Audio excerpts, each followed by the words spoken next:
I can only laugh at some critics who say that Ms. Gabbard has unconventional views. No doubt she has some unconventional views, like her criticism of Barack Obama's regime change interventions in Egypt and Libya. But guess what? I opposed the disastrous interventions in Egypt and Libya as well. Mubarak was a longtime American partner, and Egypt was a linchpin of our security system in the Middle East. Gaddafi had been scared straight after we toppled the Taliban and Saddam Hussein. He turned over his weapons of mass destruction and cooperated against terrorists.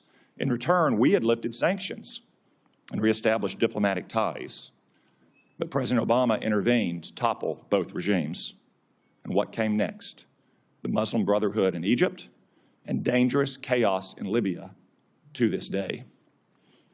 No one ever mistook Mubarak or Gaddafi as the little sisters of the poor. But let's not kid ourselves. The world is a dangerous place, not a church picnic. Ms. Gabbard understands this, which is why she also saw the problem with regime change interventions in these places. The vast number of governments throughout history and still today are not democratic. We may wish it were different, and we can work to improve it, but that's the way the world is.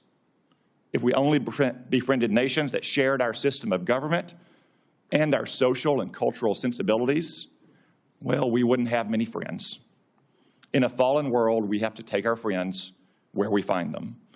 No question, stable democracies make the most stable friends, but what matters in the end is less whether a country is democratic or non-democratic, and more whether the country is pro-American or anti-American.